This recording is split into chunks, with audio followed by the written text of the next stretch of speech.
What's up, everybody? We back with another message, another video. Thank you to all my new subscribers and future new subscribers. You know we do nothing here without God because everything is spiritually led by God over here. We covered the world from a spiritual and physical aspect to get the raw, real, and uncut answers. So anything you hear, anything you see in these end times, may you test the spirits, aka take the words and visuals back to God in prayer, as there are many Decepticons running around in the end times sent from the enemy. Have that strong, close, and personal relationship with God. So today, you guys, this was a video that I actually had planned to do 2 months ago, but God told me to hold off because I have more important things to get out. But we were talking about Twitch's case a lot in January. God had me cover in this for a reason because it all tied into what is really happening to the kids, the children, being put in these places, these islands, these isolated areas to be done wrong. And so in this particular video, this is kind of like a continuation with these talk show hosts and how they're connected to all these things. Dr. Phil, we're talking about what's going on with Danielle Bergoli, aka the girl that appeared on his Dr. Phil's show, Catch Me Outside, stuff like that. She went to talk about a lot of things that happened to her at what was called Turnabout Ranch, and it was very interesting. I was 13 years old when I went to Turnabout Ranch. I feel like it's very important for me to speak on this because I kept my mouth shut for so long. I did touch on it a couple of times in different situations, but I really want to get my whole story out there and let everything just be out, because that's the thing with these places is you have no evidence. You don't have a phone there. They don't have cameras there. Like, there's no evidence of none of this. And obviously all the staff is in on it, so they're not going to snitch on each other. All you really have is the kids that are there. So a young lady, her name is Hannah, she recently spoke out because while she was there, she was sexually assaulted, and then when she reported that she was assaulted, she was punished by staff. Now, when I seen the punishment she was given, I knew, like, okay, I really have to say something. Like, I really have to have her back on this because I truly believe that they did that. So, Dr. Phil, I'm going to give you from now till April 5th to issue an apology, not only to me, but to Hannah and any other child that you sent to Turnabout or any other program like this. And if you don't, I'm gonna handle things my way. Somewhere in the middle of August, I went on the Dr. Phil show, and my mom and my grandma knew they were sending me here. I didn't know I was going. I went school shopping right before because the school was supposed to start when I got home from LA from doing the show. So part of the whole Dr. Phil show is they send these kids to either Turnabout or these other programs that are also in Utah, but they're all wilderness programs. Turnabout is in the middle of Escalante, Utah. It's a very, very, very, very small town. It's got one gas station, one grocery store. Everybody knows everybody there. You see you're in the middle of nowhere. You know there's nowhere to run. If you try to run out there, they're gonna find you, you're gonna get in more trouble, or if you do get away, you're gonna get eaten by a coyote or something. Because took in there against my will. They give you transporters. Transporters are two people, a male and a female, that come in the middle of the night. They don't tell them where they're going. They just take them, they handcuff them, they put them in the car. It's basically like kidnapping. We got there, I got out of the car, and I just seen it looked like nothing. It was just super dark. I seen like all the circles and stuff, and I seen the 3 days where there's no showering. They put you in a circle, which is it's a teepee. It's a little teepee, but it's open, and you have to sit there for 3 days. They wouldn't let me lay down for nothing. Like, I was falling asleep, and they were like, get up. So I'm just sitting here, like, this is gonna be really bad. When I seen these people have no sympathy, I was like, oh, I'm really doomed. They strip you from your whole personality. You have to act like just whoever they want you to act like. They told me, okay, these are what your chores are gonna be. I don't remember what they were, but they were like, these are what your chores are gonna be. This is what you're gonna be doing. Here's your level 1 binder. You do the same thing every day, chop wood, take care of the animals. This place is all about taking away privileges. Like, okay, yeah, the phone is a privilege, TV, like all that, but they take away like necessity privileges, like sleeping on a bed, eating good food, not being cold. I remember the first time I got in trouble. Now, this is my first time being here. Like, I don't really, like, yeah, y'all explain to me the rules, but I'm 13. Like, I don't really know, like, exactly what I'm supposed to be doing. There's been times where I reported another student acting inappropriate or just anything like that. Didn't even have to do with me, and I would get in trouble for just witnessing it. If you reported another kid, like, getting bullied by, like, their peers or something, they would just say, well, maybe that's what they need, or, like, something like that. Even though there was written rules, if a staff was angry at the moment, or if you just did something that they felt was bad, you would get your own punishment. So if you do something like the tiniest thing, you get a check. If not, you have to be on reflection. Reflection is the punishment. When you do something so bad, or if you do anything that ticks them off, you have to go on reflection. You walk in the arena for hours on end. You sit outside in the cold on the floor. You have to pick up piles in a wheelbarrow of horse They want big piles, so if you have to do 25 piles, you're really doing like 50 wheelbarrows. So while I was there, just a lot of crazy things happened. I seen a kid get held down for trying to leave. Just honestly, I don't think he was trying to run away. I think he was just trying to like walk out the door and just like get some time to himself, and they restrained him, they held him down. They had no problem holding kids down, which is against the law. You're not supposed to touch the kids, but they had no problem doing that. It's just our word against the staff's word when you're there, because there's no witnesses, there's no cameras, you don't have a phone, there's none of that. That's why I was always so scared to speak out, because it's like no one's gonna believe me. A lot of things that like happened to me there, it hurt me so bad because I was genuinely like confused. I'm writing letters to my mom like, Mom, I will do anything. Like, you don't understand what this place is like. Like, you can't do this to me. Like, I will do anything. I will do therapy every day. Like, I will go through an outpatient program, all that. Like, just please let me. One morning I was cleaning up for breakfast, and one of the staff members was standing right next to me, and she had her walkie on her, so I heard everything. One of the kids, he had tried to steal a car or something. Everyone was screaming on the walkies, like it was really crazy, and he ended up killing one of the staff members. They made all the kids that were at Rowdy come down, and then they told us not to tell us anything. A day later, they have us all every kid that's at Turnabout, they have us all sit in a circle, and they're like, listen, there was an incident, I know some of y'all heard it over the walkies, Jimmy died. And so we're all freaking out, because Jimmy was, like I said, he was one of them that was there the first day I got there. He was really sweet. Not only did Jimmy die, but one of the other staff members that was there at the time, Alicia, who was the daughter of the nurse, Alicia, she was also injured, and 2 years later she died, and she was also left disabled after being attacked by Clay. So the mother of the kid Clay who killed the staff, she was married to the brother of the president of the program, which I also believe is a conflict of interest. I don't know why they would do that. So it was really sad. Like, they wouldn't tell us what happened and all that. And any of the kids that were there, like, they couldn't talk about it, but they were like really traumatized by it. Even the ones that weren't there were traumatized by it. Like, I heard it over the walkie. Like, that's scary. Like so you got kids here that are killing people. And like I said earlier, my mom had always threatened me as like, oh, I'm sending you away, but she never did it. This was the first time she really did it. Like, I never thought my mom would do this. So what parents need to understand is, if your child is acting out because of trauma, like sexual abuse, or maybe like the kid's parents got divorced, or just anything like that, you don't send your kid to a program like this.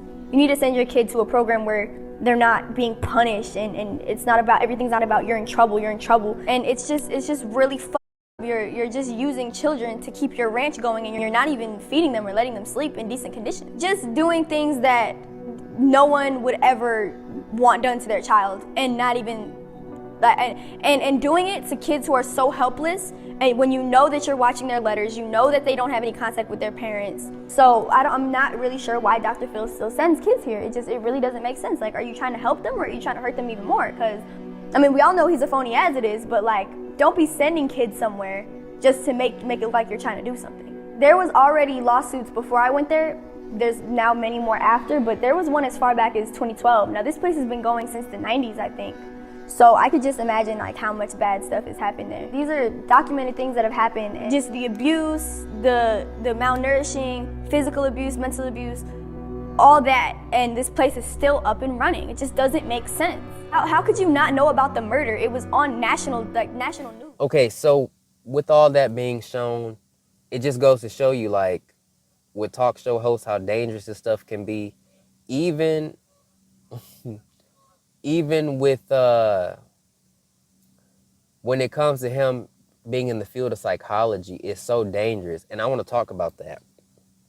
And I'm gonna have y'all listen to this after I explain what's going on here, and I'm just gonna have the YouTube video screenshot it here, because I don't want to actually put his video in here, but you can listen to certain pieces. But before we do that, him being in psychology is very dangerous, because when it comes to certain situations, like a parent is upset with their child for changing gender, or, just something like that. That's basically this video.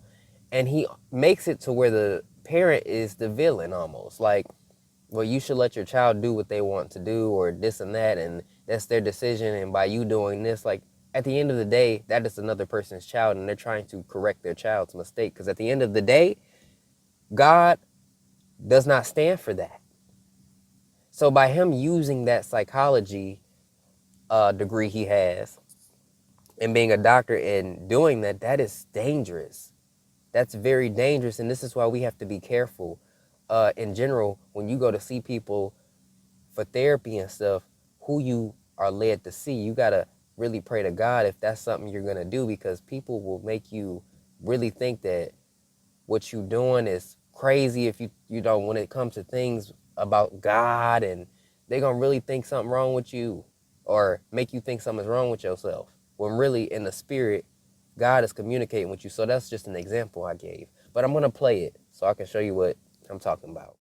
Feminine, and is differentiated by how much testosterone bombards and is absorbed by that brain in early developmental states and differentiates males from females, would that be of any interest or relevance to you? If you knew that there are people that are in a male body but hardwired neurologically to be a female, and in a female body hardwired to be male, would that make a difference to you? I mean, just if that were the case, would that make a difference to you? Just good, bad, or indifferent, luck of the draw. That's just how it worked out. Would that make a difference to you? I'm not asking you to accept it. I'm just saying, think so. Just hypothetically, if that were the case, would that make a difference to you? Maybe. I don't know what to say, really. Well, saying maybe is a step in the right direction. That's what I was going to say. A few minutes ago, you called me an it. You called me an inanimate object. I'm Very sorry. disrespectful. I'm Now, very Eric, sorry. But open mind and think about some things. I'm very closed-minded. And that's all I think Dr. Phil is asking you to do is to open your mind just a little bit. See, look, Gary, guess. let me tell you something. I like you a lot. I think you are a very nice guy. I really do. And I think this is very raw for you right now.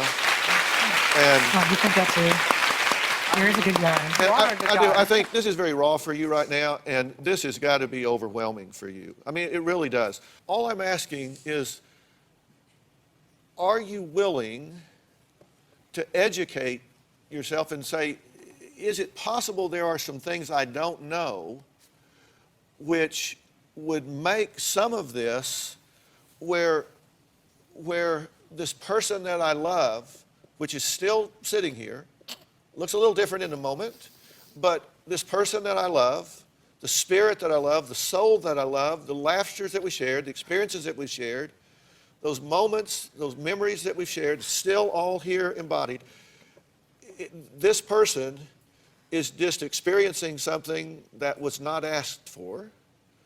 It's just a reality that is coming to pass. Given that that's a possibility, I might want to educate myself about it to see if, like, oh my God, maybe need to catch up a little on something. I mean, I'm just saying, is it just a possibility? Yes. Okay, so in this last piece that was mentioned throughout this situation with Danielle Bergoli was a girl named Hannah Archuleta, and I still have the article. Okay, look at me. I was dedicated to this. But with this article, and I'm going to read it, a little bit of it, if I can get myself together here.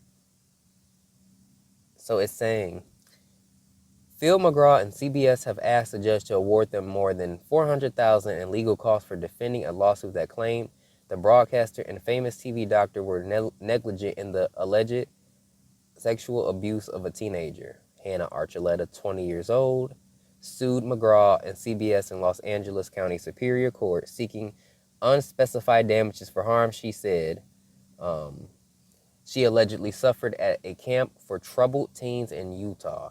So that's just the gist of what's going on. And what shocked me about this is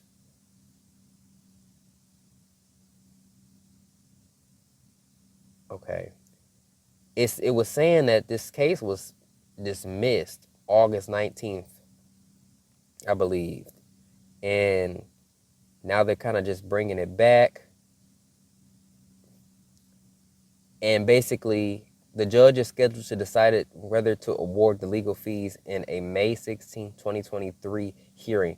Y'all, that is like right around the corner. I know they almost made me say something, trying to interrupt my stuff. Y'all better stop playing with me today. The devil lying. So basically, it's just crazy that this is right around the corner. And we just got to see what happens with that. So yes, y'all, I just had to go over this finally So peace and blessings, and I will catch y'all in the next one.